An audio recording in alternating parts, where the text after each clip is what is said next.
shit. Welcome back to your favorite comedy finance channel. Don't forget to like, share, subscribe. So, guys, look. First and foremost, we could go to zero by tonight, literally within the next 10 minutes, okay? This is not financial advice. So if we go to zero, it's your fault, and I'm blaming you specifically, okay? So before we get started, I'm going to talk to you guys about one of, well, you know, it's funny.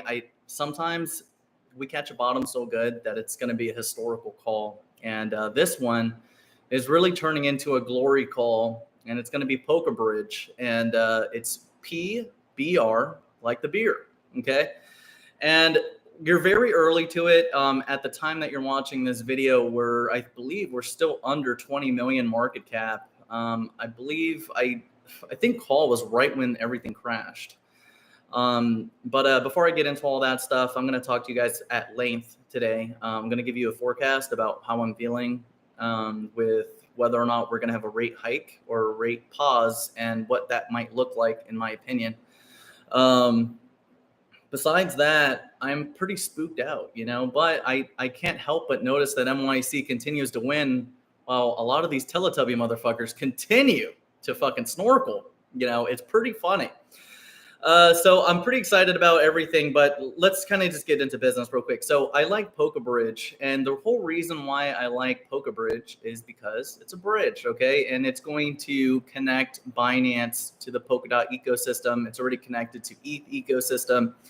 And, you know, I saw some people out there that were like, but Dion, you know, why is it bullish, you know? And, you know, before I get into tokenomics, you know, it's bullish because bridges like this get massive volume. And when you get massive volume into coins like this, it means that users, whether they're coming from the Polkadot ecosystem, ETH, or Binance chain, it means that they're going to be using this as a bridge to cross over between different networks, okay? So this brings a lot of compatibility, accessibility, and interoperability, okay? So this interconnects different ecosystems, and this is going to grow the token naturally, simply because the markets need movement. And when you have bridges, this creates frictionless payment transfers or frictionless, you know, movements of money. Okay, so that's kind of the basis of why you need bridges between one network to the next. And when you're dealing with three of the most massive ecosystems, you get a lot of volume. And Polka Bridge last cycle, we wrote it, I think, but a call was different. Call around last cycle was, I want to say, around 14 cents. And I don't think we went as far as $5 with it at the time. I think we were out around like the $2 range. But again, this is kind of the lessons that I learned. You know, when I think back to the previous cycles that we've been through together, I know a lot of you guys have been with me for about 5 years now. But a lot of the things I've learned is like a lot of times when you know you caught a bottom, like you could literally just hold that and it'll pretty much do everything you want to get done when it comes to making money or, you know, putting yourself to the next level in your portfolio. And one thing that I learned about all this is because like the different cycles that we've been through, you know, a lot of times, like we really should have just held that bottom and just let it grow. And a lot of times, like we didn't need to be bouncing around as much as we needed to, you know what I'm saying? And it's okay to find good picks, you know, and keep in mind, you know, for a lot of people, they talk to me and they'll say, but Dion, you know, you got a new pick, you got new bangers all the time. But it's like, yeah, but we get new people every time. We get a lot of new people. So like, imagine, you know, we got, you know, like right now, OddApp, MYC OddApp, it's available on Apple and Google stores. We built that ourselves, and it's a military-grade privacy app. Can't screenshot in it. It's strictly community communications, no DMs or anything like that. It's $100 a month now. And there's going to be a major update by next month. But anyways, keep in mind, what I was trying to say is like, they'll say, but Dion, you know, how come you got so many picks and all that stuff? But it's like, you know, right now, OddApp has 1,111 members now. So now that OddApp has 1,111, users on it, you know, you got to keep in mind, you know, a lot of you whales that have been with me for a while, or maybe you guys have been with me through the bear cycles, you know, you guys were here for a lot of those early bottom calls, like on Arc Block or Math Token or, you know, LCX, BLZ, there's Arrow, you know, there's so many different plays that we've been a part of now, right? But, you know, I don't want you guys to, you know, get so greedy to the point where you forget that there's a lot of other people coming in. There's new users coming in. There's brand new people coming in from the sector. And a lot of times, like, you guys forget about that because, you know, sometimes you become so much of an expert that you kind of detach from reality. You kind of forget that, like, there's people that are, you know, just downloaded Coinbase for the first time. You see what I'm saying? So it's like, you got to make sure that you guys got to remember that part of this whole journey. Okay. So it's not because we're bouncing around, you know, a lot of the calls that I have called, I'm holding them. The main plays that I've always had have been the same fucking plays: Arc Block, Dragon Chain, LCX, you know, BLZ is still a call. Like, the thing is just because I'm not talking about it doesn't mean it's not a good call. You know, I everything that I talk about, I have long-term in mind, and a good project is going to be a good project because it's a good project, not because I called it. Okay. That's bullshit. You know, I'm never going to sit here and say that the technology and the work that admins put in, because, like, you know, I've built things myself. We have our own software, MYCNETWORK. It's on Apple and Google stores.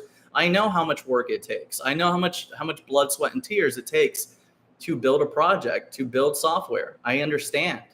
So to sit here and say that, you know, a project can't be a good project because an influencer or this person or that person didn't call it, that's nonsense. You know, these calls are going to be good calls with or without us. Okay. You're just catching the ride. You know, these are unicorn companies. So you have to think about it like that. If they're unicorn companies, you're just catching the ride. You're just there in a speck of their journey and their growth. You know, these are all startup companies. Okay. So keep in mind, you know, this is high risk, high reward type of stuff.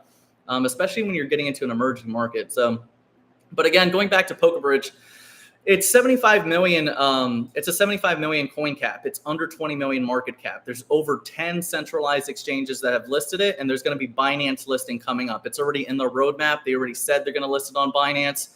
And if one tier one exchange picks it up, that means that several other tier one exchanges are going to pick it up. Now, keep in mind, in order to get on Binance, or in order to get on any of these exchanges, in order to get any tier one exchange, you have to have a certain level of volume pumping through that coin. Okay.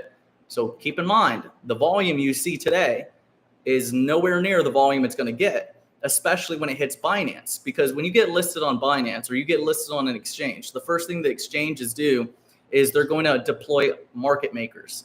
This Polka Bridge has automated market makers already built into the DEX. So you gotta keep in mind that the market makers are going to do what they need to do. And a lot of people, look, I know a lot of you guys, you drive yourself nuts when you're taking a look at the trade order books. You're looking at the order books and you're like, oh, well, this guy's dumping, or look at all these JEETs and look at all these sales going. It's like, you're driving yourself crazy looking at this order book because it's all fake. Most of the trade orders that you see, if you're watching on the DEX, you're watching on the exchanges, they're fake. They're not humans. Like, sometimes you'll see like a mixture of humans, but the majority of volume is bots. Okay, it's all fake. Okay, so keep that in mind. And that goes for stocks. It could go for anything. You see all this bullshit volume. It's not humans. Okay, you ever wonder what makes a chart, move? It's not because people are buying consistently that the chart keeps moving like this. It's because the bots are automated to create that pulse. Okay, currency, it's a pulse. Okay, so it's going to have that. Okay, so don't drive yourselves crazy looking at trade book, like the order books, and all that stuff. Yeah, you could get a glimpse of what's going on, but like to look at it like as if that's exactly what's going on, you're gonna drive yourself nuts. Just so you know. But anyways, like I'm saying, because it's going to go onto a tier one exchange, okay? Because it's going to go on a tier one exchange, you're going to get massive amounts of volume going through this coin, okay? Not only that, but there's going to be users bridging from one network to the next because they want to buy this coin, or they want to buy whatever coins on Polkadot. Because you got to think of it like this: Polka Bridge is what it is because its use case is not only for itself, but the use case is also for other users that are using it to go buy something else, or using it to transfer money. Okay. So it's not just buyers or people that just are interested in Polka Bridge that it's going to be so massive. The use case itself is unlocking usage for users from different communities, different projects, different networks to use this as a bridge, which means high volume. Not only that, you got tier 1 exchanges, you got 10 other exchanges that are going to be that have it. So this is going to continue to bring more volume. Okay. Now, when you're dealing with heavy volume, going through a coin like this, okay, and this is what I mean when I told you guys this coin, or when you see a blue chip token or you see a good utility token, the coin's going to be a good project with or without you, with or without a call, with or without us. And that's the point. You know why? Because if a coin needs somebody to continuously pump it, it's not a good coin. Okay, a coin should be a good coin by itself based on its use case. Okay. But again, when you got this type of volume surging through a 75 million coin cap, you're going to get explosive tokenomics, explosive price action. And that's what I'm betting on. Okay. You notice how I said bet, okay? Because everything's a risk. We can go to zero within the next 5 minutes and it's your fault. So, but again, this type of volume pumping through this 75 million coin cap last cycle, we hit almost $6. Now, I've seen a couple exchanges that are saying $5, but I recall $7. Okay, that's what I recall, not 5. But you know, that's why when I look at CoinGecko, sometimes keep in mind Binance owns CoinGecko, and they also own CoinMarketCap. My favorite search engine is LiveCoinWatch.com. Okay. I'll repeat that, livecoinwatch.com. That's my favorite search engine. Now, I do use multiple tools, you know, to look at different data points, you know, okay? I always like to look at more than one place anyways. But, you know, keep in mind, you know, they do alter those charts to get rid of some of those ATHs, okay? They really do. I don't know if any of you guys noticed that first. I know a lot of you dinosaurs notice this shit, okay? Because there's a lot of times where I'll look at something, I'm like, there was a way bigger price on that, you know? But you know, this cycle, it has way more exchanges. It's going to have tier 1 exchanges. It's going to get way more exposure, has way more accessibility. So I feel like it's going to do way more than that. I think it's going to exceed $1 billion in market cap. And I'm thinking in my mind about 1.5 billion market cap is kind of what my first, you know, guesstimate is on this token by the time the cycle goes through. And that would be well over $15. Okay. If you guys want to put the math together, okay? Want to put the math together. Think of it like this. For every 100 million market cap on this token, you're getting $1.36. So $1.36 times 15. What's that? Okay? So do the math on that. But again, you know, I'm thinking $15 plus on this for the long run. But even in the short run, I mean, even at 300 million market cap, 400 million market cap, 500 million market cap, you're still looking at $5 to $10. I mean, you're still getting up there close to that $10 range. Because think about it like this, Arrow, right? Arrow, you know, it went, I think, 700 million market cap so far, and it's only paying you $2 to hold that. You're holding a 700 million market cap for $7. Or I'm sorry, you're holding a 700 million market cap for $2. Okay. That's cool. It's perfectly fine. I think Arrow's going to do really well. But, you know, if you take a look at Polka Bridge, let's say something like this, for every 100 million market cap on this that you're holding, that's $1.36 that it's paying you out. So for me personally, whenever I'm taking a look at different projects, that's kind of the way I look at it sometimes. Like, I don't really, like a lot of people, they look at market caps for some sort of indication of where it's at in saturation, which I do. But at the same time, like when I'm watching or I'm holding something for a long time, I like to say, well, you know, I'm holding this 500 million market cap and I'm only getting paid X amount of dollars per token. And that needs to make sense for me because it's got to be a deal, right? Everything's a deal. And if the project's paying you well to hold the token well, then I think it's a good deal. Because Polka Bridge, the way I see it, it's like the more I hold it, and if I can hold it this long, then I could get paid a pretty decent amount of money if it makes it that far. Now, keep in mind, everything's like still like, you know, who knows, right? You never know. But based on, you know, the admins, the way they act, the way they behave, they did well for us last cycle. You know, they probably don't know me. I wasn't really on YouTube last cycle because, like, you know, my channel was like suspended. My Twitter was banned. Yeah, I mean, a lot of you guys forget about that shit, you know, because, you know, I was working off of Telegram and Discord for a long time before I built my own app. I built MYC Odd app, and that's on Apple and Google stores now. But a lot of you guys forget that we didn't have fucking YouTube, or we didn't have Twitter or any of that stuff because we kept getting censored at that time. But you know, now it's a little bit different. But again, like going back to those cycles, the admins always did really well. They always did what they said they were going to do.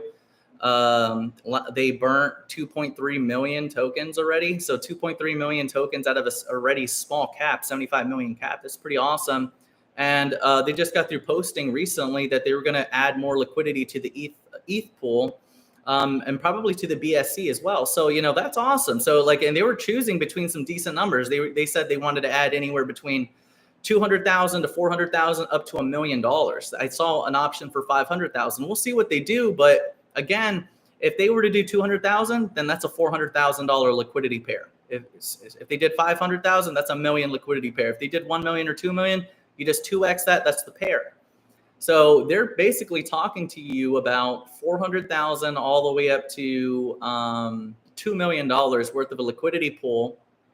And, you know, I don't know when they're going to do, they didn't say that, but the fact that they already kind of get an idea of what's going on, because like a lot of the whales that we have, or a lot of the whales that I play with, or, you know, just myself personally, I bought, you know, whenever I buy something, you know, I always want to be in the top wallets. So especially when you're this early to the call. When we first got in, like the liquidity pool was very small. There was a lot of slippage, but like because of the price, it was like, well, I'll take the 10% hit because I'm getting a lot of tokens anyway. So it was going to make sense anyway. So I didn't care about that. But again, you know, because the liquidity pool is not that big right at this time, you could still buy from the centralized exchanges and not pay a fee. But for me, I'm a person that I like playing with the DEX if the DEX is available.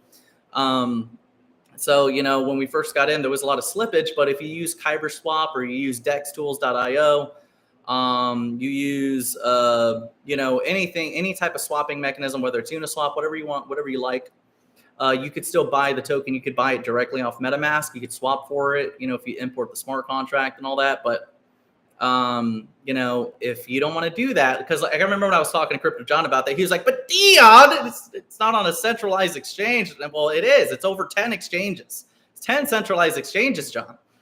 But he's like, yeah, but it's not a Coinbase. And I'm like, okay. But and shout out to our boy John. You know, I know he just had a recent call that we support, Suku. So shout out to you on that, bro. That's a good call. You know, and again, guys, look, I don't care about who calls what. It's whatever, you know. I feel like, you know, the more people that are collaborating, you know, the more communities that are getting together, and that just means more money for a lot of things that we want to do. And I think it's good when we have more people winning, you know. I think it's always good to see that. So anyways, those are the biggest reasons why I like Polka Bridge, PBR. I've been buying it using Uniswap. I like using ETH to swap for it. I'm fine. You know, top wallets is not a lot of money. In top wallets, it's only 185,000 tokens to get into like the top 50. So that means like 100,000, 120,000 or whatever is like the top 100. So it's really not that expensive, you know, especially for where it's at. It's like 20 million market cap right now. You know, this is a call that, you know, even shrimp are going to do well on. So, you know, again, I'm going to call this one a glory call, because when I called it, we were in the midst of a crash. You know, the sand Jews were fighting each other overseas again, or pretending to. And as soon as I saw that, you know, I was immediately excited because I saw the biggest dip happen in the market. I'm like, this is a perfect opportunity to make a call, because a lot of people, they want to make a call when the market's going up, or, you know, whatever. But for me, I wanted to make the call while the sand Jews were fighting, you know. So while everybody was paying attention to that and we had a good dip, I made the call, and like I think like call was roughly 5 cents, you know. So that was pretty nice. And which is funny, because when I was DCAing around 8 cents, and I still got some for 5 cents.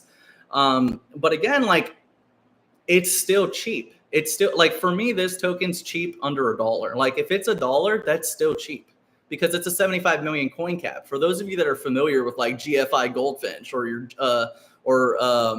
Ghost, GHST, you know, if you're familiar with those tokens, you know, you're gonna see those coin supplies, right? And you see how they're like $2, $5, you know, and they're gonna ramp up pretty fast. They could ramp up, you know, $15, $20 pretty quickly. Well, Polka Bridge is 75 million with 2.3 million burned, and then you're going to get massive volume. In fact, they're going to get more volume than GFI. They'll get more volume than Ghost. And not because they're a bad project. It's just because they're their niche. They have a niche, and it's just for that particular use case, okay? Polka Bridge has a bigger use case because it's bridging different ecosystems, and users are going to use it to bridge from one network to the next to buy whatever they want to buy. Like you're going to get buyers that are interested in Polka Bridge, but you're also going to get buyers that are interested in just transferring their money. So you're going to get two forms of interest. So that's what interests me about that. It's going to be a cycle hold for me. I think it's going to be a glory call. And the reason why I say it's a glory call is because the entire market is fucking snorkeling right now. And we're going up. We're like 4x up already. And it's not going to stop because it's too cheap already. I'm telling you, it's a 20 million market cap on a 75 million coin cap. You tell me why you're fading. Tell me, let me shout out to Crypto John for feeding me. The money he sends me puts food on my table. Bro, I was deadlifting and almost dropped the weight when you said that. Oh yeah. But okay, so let's get past the crypto part. Okay, so let's talk about what I'm spooked about, and I'll go through your comments a little bit. Okay. And I know everybody's bullish. And I know everybody is excited about Bitcoin halving, okay? And that's okay. That's fun. But, I'm a little bit bearish, just overall, okay? Now, that doesn't mean that I think everything is going to zero, although we could go to zero in the next 5 minutes. But I feel like we might go through a fracture. Or maybe it's being priced in now. Maybe what we're going through is the fracture, but I do think that at some point, whether it's happening now or it already happened or, whatever you want to call it. I mean, I guess this is a fracture if we went from 72,000 down to 60, right? That's a fracture. So could it go further? Maybe, but, in my opinion, right now, the last CPI report was 3.5%. Okay, and I'm going to give you guys a quick overview. So the last CPI report was 3.5%. Bonds are like basically 4%, give or take. Okay, so the inflation is so close to yield in the bond market, it doesn't really make it appetizing to buy U.S. debt. So you're not going to have a lot of bond buyers trying to hold up the dollar. And with the dollar being overvalued at basically 106 plus, okay, people that are more likely to dump the U.S. bond for principal. They'll dump treasuries just to get the overvaluation of the dollar, but also because the dollar is being inflated to a higher value amount, you might get countries or governments like Japan, for instance. Japan's gonna be the country that really does the damage, not China, but a lot of these countries could dump a lot of these bonds and fracture the dollar themselves and crash the dollar just to defend their pegs. Because as the dollar goes up, other currencies are hurting. It's destabilizing other marketplaces. So other countries have no choice but to dump US dollar bonds or US dollar debt or whatever the case, because they need to defend their currencies. It works a lot like stable coins, right? When they are losing their peg, what do? They sell US treasuries, they sell different assets, they sell Bitcoin to defend the peg. Countries do the same thing. When the yen is becoming too undervalued against the dollar, they dump US dollar bonds in order to compensate for that destabilization so they could defend their peg. Every other country is going to do that that's tied to the dollar, because keep in mind, the US dollar is the currency in which all assets are based upon, okay? So because the US has the reserve currency, it's a basket of different currencies. And those currencies have different pegs against the dollar. And when those destabilize, those governments have to dump US dollar debt or bonds to defend their pegs, to stabilize their pegs. It works the same way with stable coins, okay?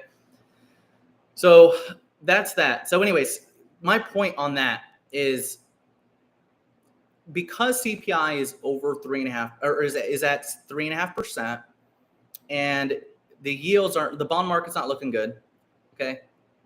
But also, because CPI is at 3.5% and we're at a pause, Fed has been pausing, we're not doing anything to lower inflation, okay?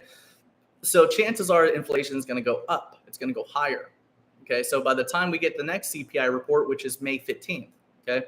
The next CPI report is May 15th. it's not going to be a good report. It's going to be higher inflation. Okay, so the bet that you guys need to make for all my boys that are leveraging and all that stuff, the bet that you need to make is whether the Fed is going to pause again or if they're going to hike rates. Okay, because there's a strong chance that they have no choice but to hike rates right now.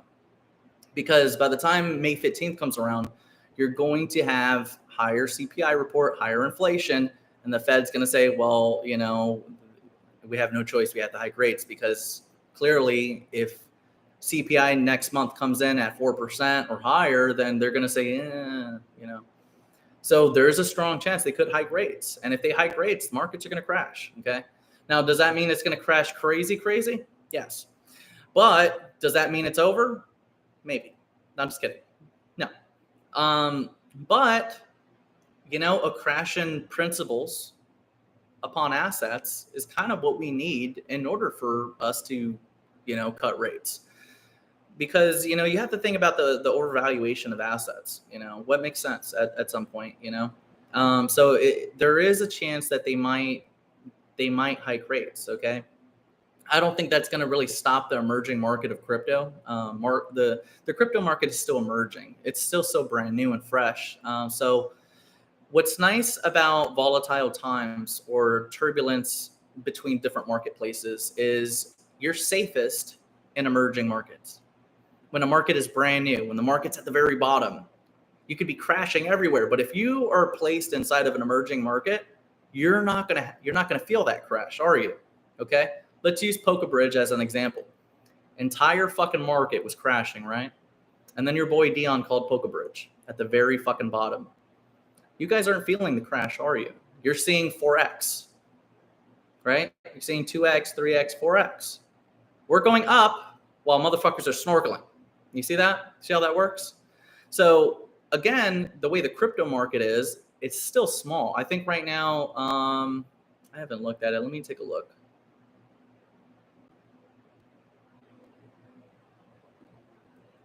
I haven't seen the total market cap yet. I haven't looked in a while. So the total market cap right now is only 2 trillion. Okay. So the total market cap of the crypto market is only 2 trillion. Last ATH was 3 trillion. I don't think we're far from done. You know, we're still emerging. So I don't really anticipate a huge fracture. I feel like we already went through our correction. Like crypto market already corrected itself when it dropped down to 800 billion market cap last cycle or towards the end of the bear cycle. Okay. So I really do feel like that's already past that part, you know. But I do think we could see a fracture if they do hike rates, you know. But is it going to be crazy or like substantial? I don't think so. The game is still going to be on, you know, just based off having, you know, having effects. See, a lot of people think that, you know, Bitcoin halving, you're going to get instant effects or instant growth because we get past, you know, 420.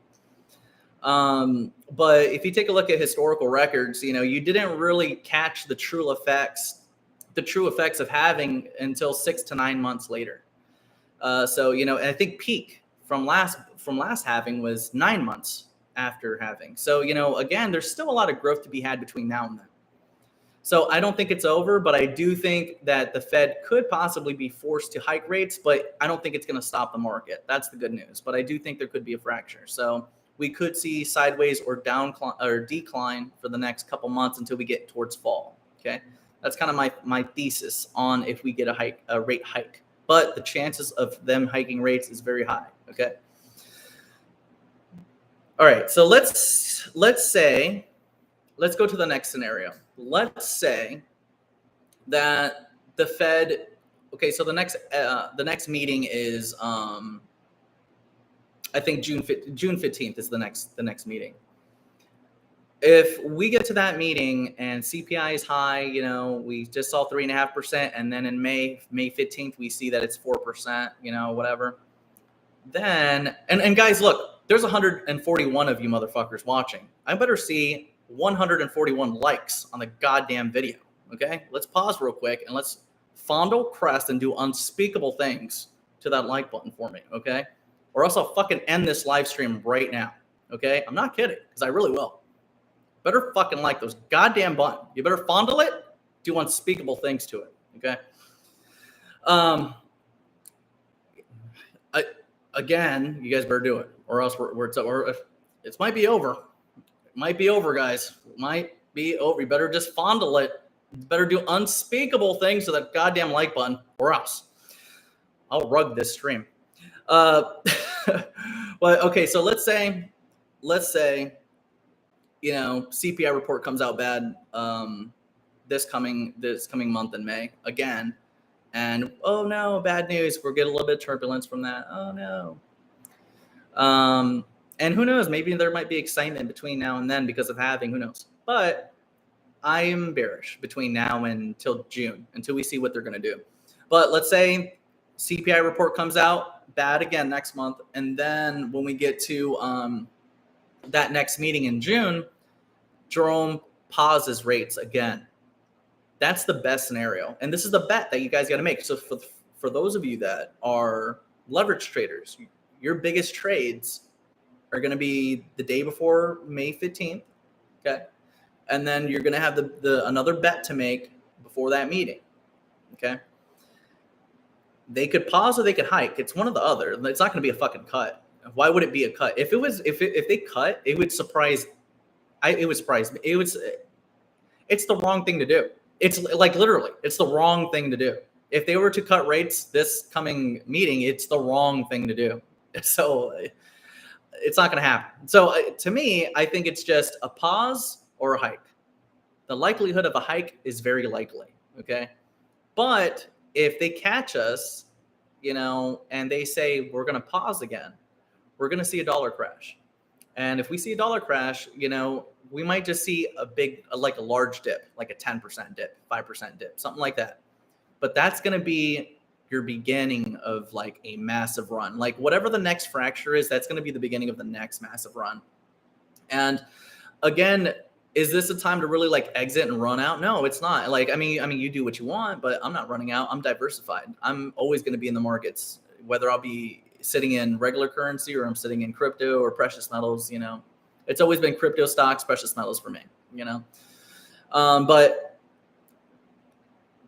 at the end of the day, it's going to be like if they pause rates again and they see a dollar crash, because basically what they need is a dollar crash right now. Like, see, a lot of people forget that governments have been doing this forever. You know, when governments overspend, and they always do, when, you know, Israel loots different countries, they loot it until they dilute the currency. They literally, you know, drown the country in debt. And then once the country is drowned in debt, what do? They hyperinflate the currency. They, you know, a lot of governments, and, you know, you could blame who, or, you know, or whatever, but at the end of the day, governments in general have always, the bankers have always hyperinflated currencies in order to pay off massive amounts of the debt deficit. And the only way governments pay off debt is by inflating the currency into oblivion, because it's currency. Okay. When you look at the dollar, it's like a rubber band, you know, or, you know, you stretch the dollar. When you stretch the dollar out, it becomes thin. Okay, you stretch something, it becomes thin. And when it comes thin, then the debt becomes thin too. So again, when you're diluting supply, when you're diluting the marketplace full of dollars, that means that you're diluting the debt and asset prices go up. So inflation's your friend. So I know a lot of people say, oh, we're fighting against inflation. We don't like inflation. Oh, inflation's horrible. But every investor, you know, what's funny is a lot of investors that are on mainstream media, they're never going to admit inflation's good for them. You know, inflation's good for investors, you know, but inflation is bad for the average American or the average person on the ground level, because they don't know better, or they're not investors, or they're not putting their money in the market, you know, because when you're putting your money in the market, it's to hedge or to compensate for any inflation governments create. Because when governments overspend, and they always do, they create massive amounts of debt. And the only way to pay off massive amounts of debt is to inflate the currency or devalue the currency in such a way that they could devalue the debt, which means the asset prices go up. So when the asset prices go up really high, they could sell off those assets and pay off massive amounts of the debt deficit. And that's why a lot of the different governments throughout history have always done this. They overspend, devalue currency, asset prices go through the roof, they sell the assets, and then they pay off massive amounts of the debt for pennies on the dollar for what they actually spent at the time. It's money manipulation. That's what it is. It's money manipulation. Money changers. Jesus Christ was really pissed off about this at one point. I don't know if you guys noticed, but Jesus Christ hates money changers. Okay, and that's what's happening. So that's the basis of everything there. Let's take a look at your comments. We'll see what happens. I mean, look, I know a lot of you guys, for whatever, if you haven't woken up yet, I know a lot of you guys sit here and you pander to one party or the next, but it's a two-party system hoax. Okay. And, at the end of the day, we still got two Zionists running for president. It doesn't matter. Like literally, I don't know if you guys have noticed, but like the past fucking 18 to fucking 50 presidents have all worn yarmulkes at one point. Okay. So I don't know why you're like sitting there. Well, I hope Trump wins. He's a Zionist. I hope Biden wins. He's a Zionist. Like it's the same person, the same fucking entities. It's the same bullshit. Okay. Same shit. And everybody knows it. People are fucking waking up to that. At some point, you got to realize it's the same bullshit every election. Okay. And that's what it is.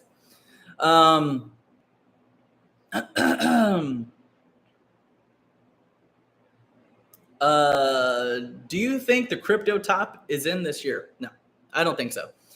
I don't think it'll be this year. I think the top will probably be early 2026, if anything.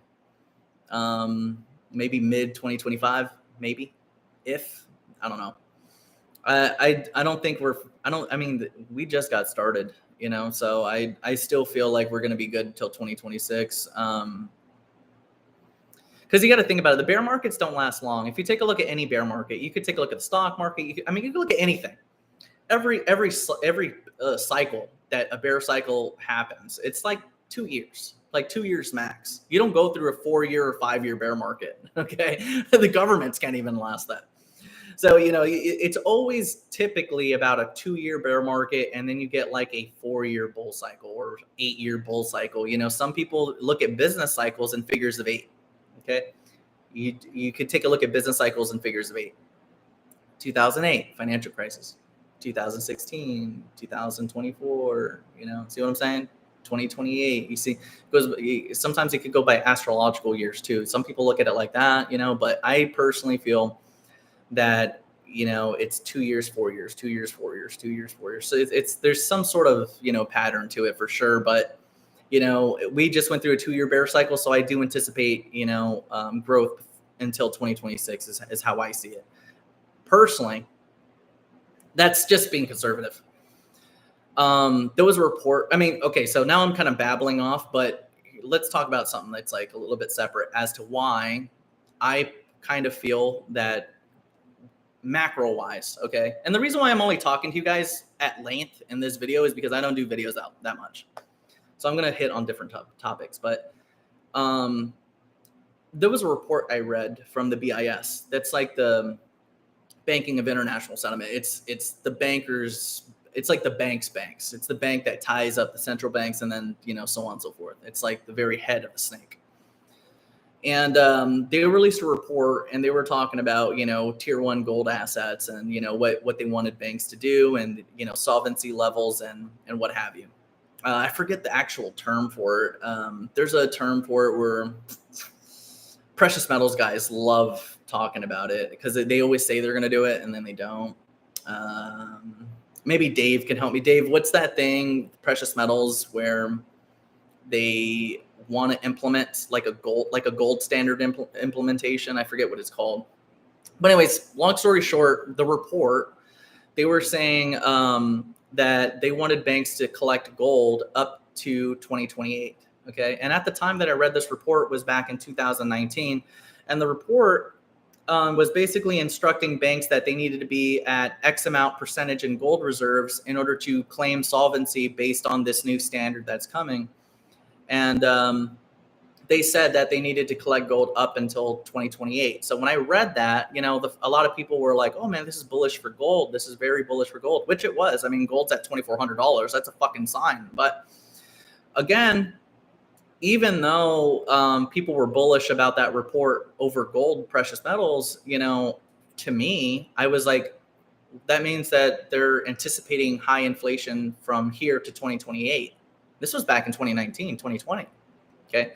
So in my opinion, the big bull market, like the macro, I mean, I know you guys see fractures or you see the little 2-year things that we go through and all that stuff, but you really take a look at everything. The bull market, the super bull market, or the business cycle started 2020. It started there, and then it's probably going to last until 2028. Okay. Will there be fractures and dips along the way? Yeah. But, you know, again, if the BIS is instructing banks to collect gold up until 2028 to implement this gold standard, you know, that means that they're anticipating higher inflation as we go along, you know, because they're not going to, the banks aren't not going to be able to issue debt the way they used to. You know, right now it's like 99% of whatever money you put in, they can lend out. So, you know, with gold, with this implementation, you know, they're going to need more gold reserves in order to issue debt. So debt's going to be harder, which means that rates are probably going to go a lot higher. So again, like, you know, this whole idea that rates might go back down to 2% or 0, I think that's over. I think that's never going to happen. The only thing I could possibly see when it comes to like different inflation rates is maybe them changing the inflation target. I could see them changing the inflation target to like 3 or 4% one day, to say like everything's fine, you know. I could see that. That's about it, though. Will Neil will Neil fight BitBoy at the next MYC yacht party? I don't know how to say that guy's name, but it's a Fed chairman. You know, I know a lot of you guys like a lot of my memes, and you guys see that bald-headed guy. Well, he's one of the Fed chairmen. I think he's I forget what state it was.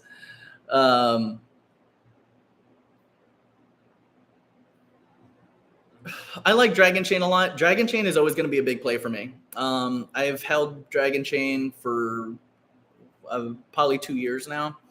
And when I first was taking a look at it, it was like 3 decimals over a penny. And I didn't buy a lot. Like I only bought like 200K at the time, and it's been going up ever since. But I do think that because this is more of a regulatory season, we're gonna see a lot of like all these different projects that got scrutinized for overreach from Gary Guzzler. You know, I do think that a lot of these projects that got scrutinized are going to be liberated. You know, whether you're talking about XRP, you're talking about Library Coin, you're talking about Dragon Chain, LCX. There was a lot of coins that got called securities and all sorts of bullshit, but they're not. You see what I'm saying? Like, so I do think my biggest bags are LCX, ABT.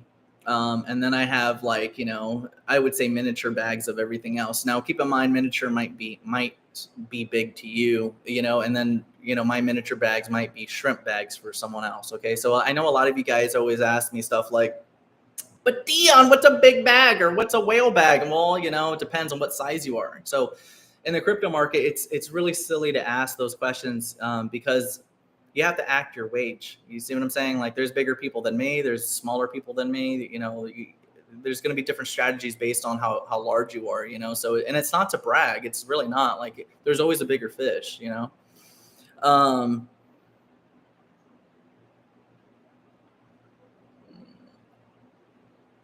Thoughts on Stronghold SHX. I have always liked the token. We did very well with it. I called it last cycle and this cycle in the decimals.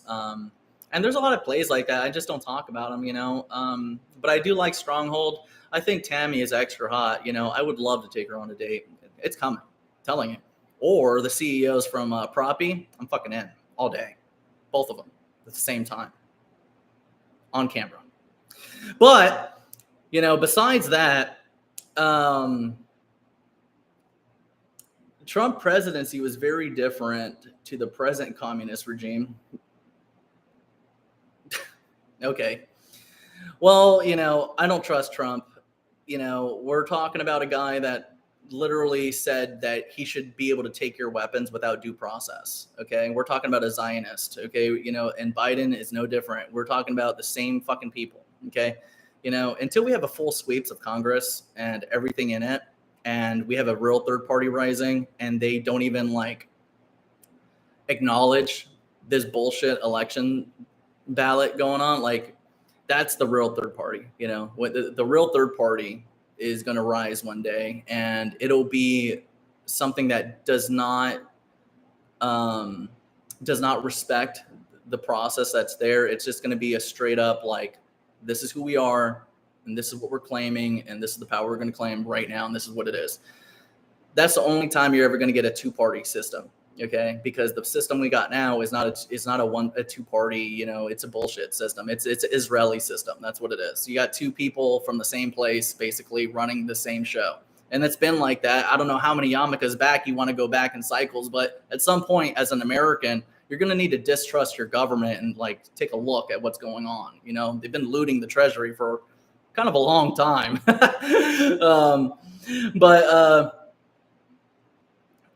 That is correct. Plebs will weep. And here's another thing. What pisses me off is like, you know, especially for Christians, how are you going to have a president become Jewish? You have his daughter marrying a Jewish guy. These are all people that are denouncing Jesus Christ. What is wrong with you? What is wrong with you? If they denounce Jesus Christ in your face and you can't wake up to see that you have a foreign state entity puppeteering our Congress, puppeteering our system, I don't even know what to tell you, because it's there in your face. They're denouncing Jesus Christ in front of you. And their culture is not the same culture as us, okay? And so, you know, if you don't think that's what's going on, then I don't know what to tell you, you know? I don't know how far it's going to go. I don't know how many rainbows you got to see. I don't know how many fucking adults you got to see with children in order to see what's happening. But they're not your friends, unfortunately. So I'm sorry, they are not your friends. Yeah,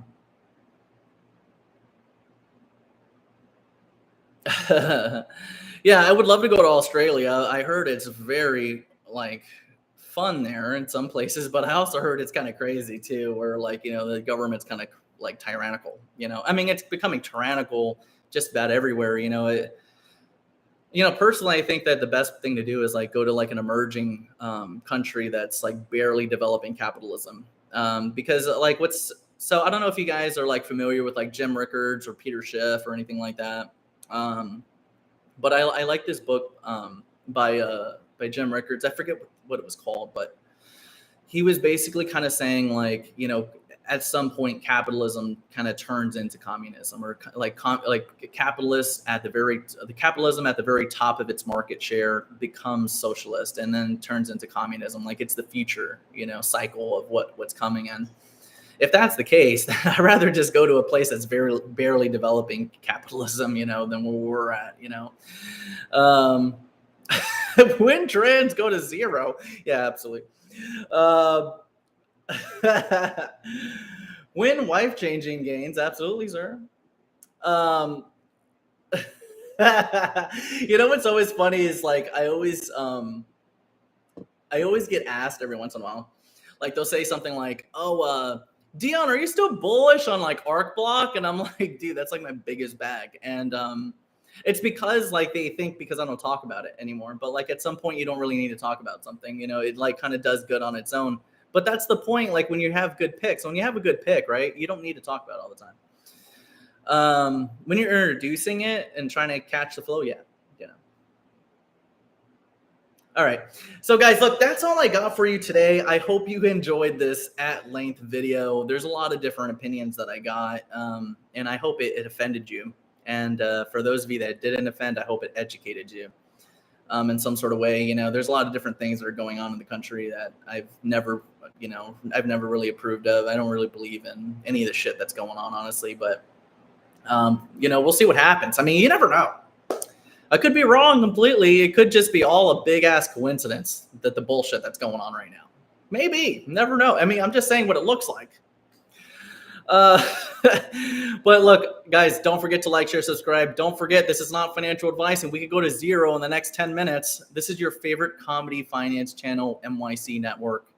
And I will catch you guys on MYC Odd App. Don't forget, every Wednesday, 10 p.m. Eastern Standard Time, we have a voice conference. And today is canceled. Okay, so today, typically we have it every week, but you know, I wanted to do a bigger forecast for you guys and also talk about PBR. That is going to be a historical call. It's going to be a banger. The entire market's red and we're going up. So, you know, it's going to be pretty badass. But love you guys. I will miss you guys. Don't forget to like the video. Don't forget to comment your favorite picks inside the comment section after this live stream's over. And I'll catch you guys in Odd App. All right.